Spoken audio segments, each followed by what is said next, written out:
안녕하세요, 독자 여러분. 저는 미래책방 운영자 신진상입니다.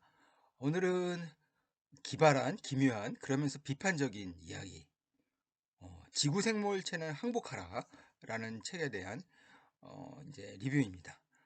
저는 이제 주로 이제 미래에 관련된 책들을 고르다 보니까 물론 역사서들도 많이 골랐어요. 이제 문학은 주로 SF 문학을 제가 원래 좋아해요. 그래서 SF 문학은 항상 제가 좀 이제 학생들뿐만 아니라 그러니까 일반인 독자들도 좀 많이 읽었으면 하는 바람에서 좀 많이 리뷰를 하고 있습니다. 그래서 어, 이- 언제나 그랬듯이 이제 저자 작품에 대한 리뷰를 하고 그리고 제가 이제 정보라 작가의 책을 좋아하는 이유 그리고 이제 추천 독자와 이유 이렇게 진행할까 합니다.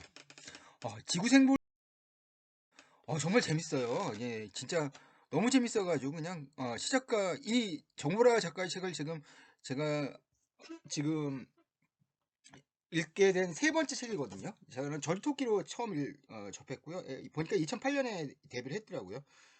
나이가 76년생이니까 꽤 되죠. 예. 그 다음에 이제 여자들의 왕 아무도 모를 것이다. 뭐 그리고 아마 이제 그리고 장편 소설도 읽었어요. 고통에 관한가 그리고 등 읽었고 그리고 이제 그 중에서도 제일 재밌는 것 같아요. 이 지구생물체는 항복하라. 나는 처음에 지구생물체는 행복하라라고 읽어서 그렇죠. 항과 행은 그렇죠. 모음 하나 차이인데 의미가 완전히 다르잖아요. 그렇죠? 예, 이게 인간 비판적인 메시지가 되는 거고 행복하라라는 이게 사실 보면은 지구생물체 중에서 특정 지구생물체 즉 인간을 행복하라는 얘기고요. 그러면 지구생물체 전체는 행복해진다. 뭐 이런 뜻도 있는 거예요. 정보라는 이제 정말 이제 기발하고 재미있게 쓰는 작가고요. 그냥 이제 작가가 이제 연대가 출신들이 뭐 참 문인들이 많죠. 최고의 사회파 작가라고 해야 되나? 네, 노동 소설 작가인 장류진 작가가 있죠. 사회학과 출신. 요 노원어문학과 출신일 거예요. 이 정보라 작가는. 그리고 아마 예일대 석사 그리고 인디애나 대학에서 박사해서 러시아 문학 박사를 학위를 갖고 있고요. 러시아 번역을 합니다. 그래서 미렘사에서 나온 그 세계 문학 선집에서 미하일 볼로코폰가 그 책을 아마 번역했던 걸로 기억을 합니다.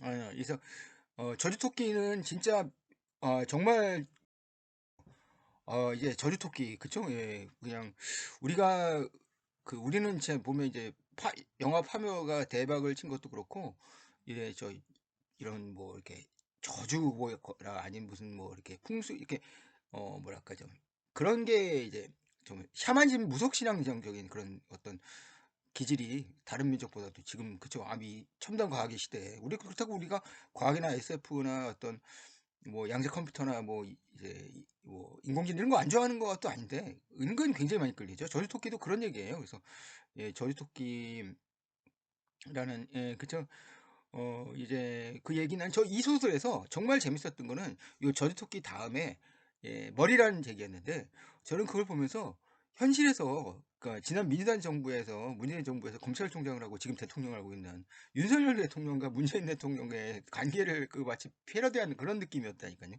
예, 쉽게 말하면 이제 화장실에 매일매일 버리는 우리 인간의 그거 있잖아요. 그게 모여가지고 나가 되는 거거든요. 그래서 나서 어느 순간 그쵸? 그게 자신의 주인 역을 하고 대체를 하는 얘기인데 사실 보면 이제 이 지금 윤석열 정부를 키운 문재인 정부잖아요. 그걸 어떻게 그래서 지금 내 몸에서 나온 그런 정언데 또 다른 나이가 그쵸? 나를 그쵸? 어떻게 보면 이제 협박하고 그쵸? 예, 나를 대신하려는 그런 얘기를 그쵸? 그렇게 근데 묘하게 그러니까 우리나라 기전체 문학의 그쵸? 예, 특징이 동물들이 많이 나오고 그런 면에 어떤 전통 소설가도 있고 연관이 그러면서 묘하게 정치적이에요. 굉장히 이 작가는 되게 진보적인 삶을 살고 있고요. 그래서 비정규직으로 지금 현재 대학 강사를 하고 있으니까 아마 남편도 그럴 거예요. 그래서 아마 비정규직 강사들 뭐 여기 이제 연대 뭐 이런 거기 이제 회장이기도 할. 그래서 재밌는 게 이 외계 생명체죠. 지구 생명체가 있으면 그 반대로 외계 생명체가 있을 거 아니에요. 그래서 외계 생명체는 그 세상은 이제 바다가 80, 쉽게 말하면 지금 지구보다 훨씬 더 바다가 많은 지역인데요. 그래서 바다가 하나의 세상을 이룹니다. 그래서 바다의 세상에서 문명이 이루어지고요. 그 바다의 세상에서 쉽게 말하면 이제 물 안쪽과 물 밖, 그 깊은 심해 쪽으로 나뉘어서 쉽게 말하면 우리나라, 그러니까 모든 문명에는요, 이중적으로 그쵸, 독재와 계급이, 아니, 그러니까 국가 이제 계급과 갈등이 생길 수밖에 없죠. 그래서 거기는 재밌는 게, 제가 이게 넷플릭스의 나의 문어 선생님이라는, 문어가 되게 똑똑하잖아요. 막 그쵸, 예. 그 뭐 이렇게 문어를 이렇게 다뤄놓으면 문어가 이제 슬금슬금해서 몸을 빠져나가기도 하고, 그래서 문어가 굉장히 똑똑합니다, 실제로.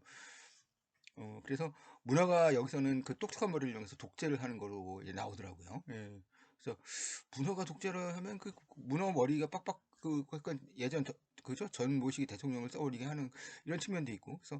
그래서 이런 아주 기발한 발상가. 그래서 이 밖에 소설은 연작 소설인데요. 상어가 나오고요, 고래가 나오고요, 해파리가 나오고요, 개복치가 나옵니다. 예, 그렇죠. 예. 음, 상어, 저 상어는 불쌍해요. 그 샥스피드 요리 때문에 얼마나 많은 상어가 잡히는데, 야, 이 상어한테 사람이 물려 죽는 케이스보다는요, 인간이 학살한 상어가 100만 배 숫자는 더 많을걸요.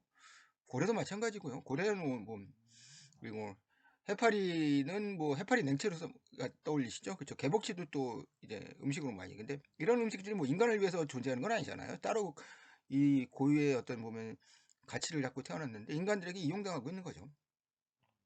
저 먹이로 인간들로 그쵸? 예, 키워지고 그쵸? 먹이로 그쵸? 그리고 사냥당.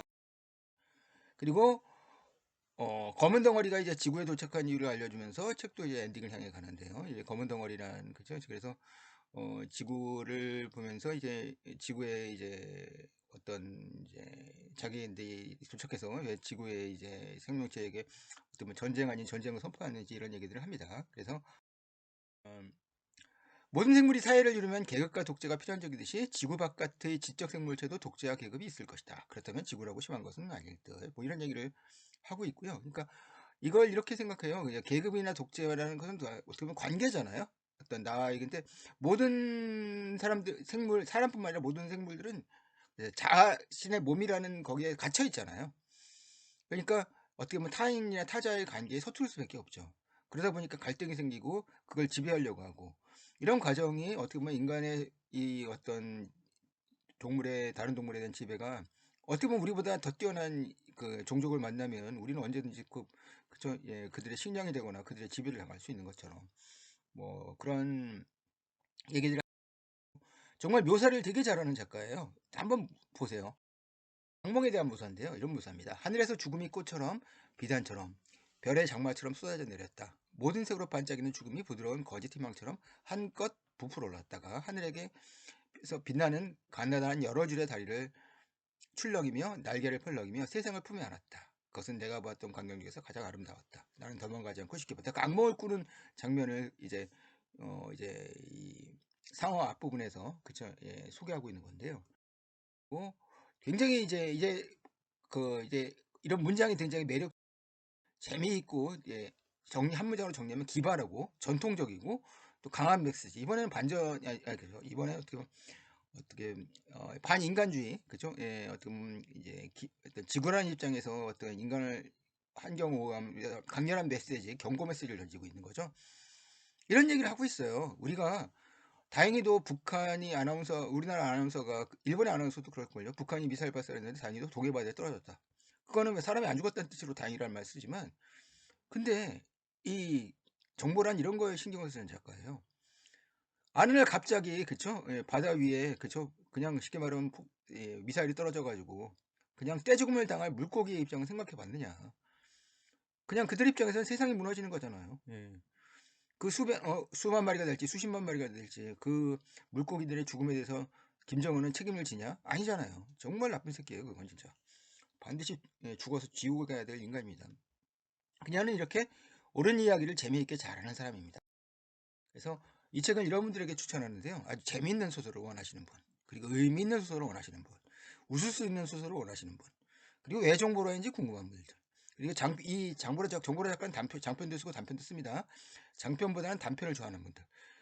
그리고 재밌는 약간 뭐랄까 어떻게 보면 안톤 체험 느낌이 나요. 안톤 체험 느낌이 나서 좀 뭐랄까 전 인생의 역설, 패러독스를 보여주는 그런 측면이 분명히 있어요. 그리고 팀 버튼의 영화 느낌도 납니다.